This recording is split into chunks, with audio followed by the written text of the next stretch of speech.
সরকারি চাকরিতে কোটা পদ্ধতি বাতিলের দাবিতে আজও দেশের বিভিন্ন বিশ্ববিদ্যালয়ের শিক্ষার্থীরা বিক্ষোভ করেছেন।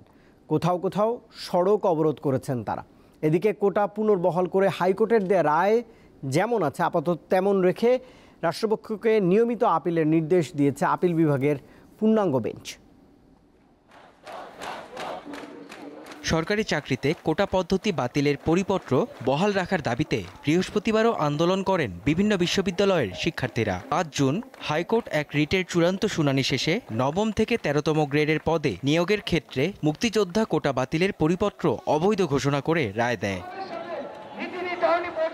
এই রায় স্থগিত চেয়ে রাষ্ট্রপক্ষের আইনজীবীর আবেদনের পরিপ্রেক্ষিতে ৪ জুলাই শুনানিতে আপিল বিভাগের পূর্ণাঙ্গ বেঞ্চ হাইকোর্টের রায় যেভাবে আছে সেভাবে রেখে নিয়মিত আপিল দায়েরের নির্দেশ দেয়। বেলা ১১টা থেকে কোটা বিরোধী স্লোগান দিয়ে ঢাকা বিশ্ববিদ্যালয়ের বিভিন্ন সড়ক ঘুরে শাহবাগ মোড়ে অবস্থান নেন আন্দোলনকারীরা।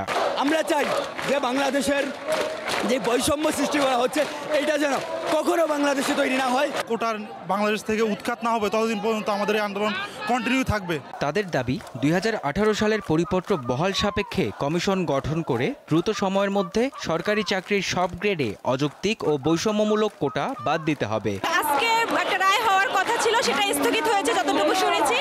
তো এরই বিরুদ্ধে ছাত্র সমাজ রাস্তায় আছে। কোটার পুনর্বহাল রাখার পক্ষে রায় দেয় তাহলে আমরা হয়তো পরবর্তীতে আরো কর্মসূচি ঘোষণা করব। 12:30টার দিকে মহাসড়ক অবরোধ করেন জাহাঙ্গীরনগর বিশ্ববিদ্যালয়ের শিক্ষার্থীরা।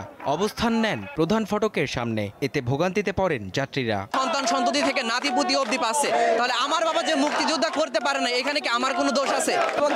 বুঝাচ্ছে যে আমরা তোমাদের কথা মানবো না, পেন্ডিং রাখতেছি। এই জন্য আমরা আজকে শান্তিপূর্ণ কর্মসূচি দিচ্ছি। সকাল 10টার দিকে রাজশাহী বিশ্ববিদ্যালয়ের বিভিন্ন হলের শিক্ষার্থীরা বিশ্ববিদ্যালয়ের প্যারিস রোডের সামনে অবস্থান নেন। পরে ঢাকা রাজশাহী মহাসড়ক অবরোধ করেন তারা। কোটা নেই, অন্য কোটা নেই, আমরা সাধারণ শিক্ষার্থী। আমাদের দাবি হচ্ছে আমরা লেভেল প্লেইং ফিল্ড চাই।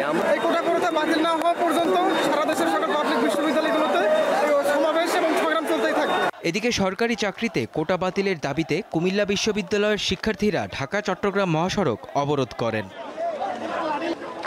মেহেদী হাসান, দীপ্ত সংবাদ, ঢাকা।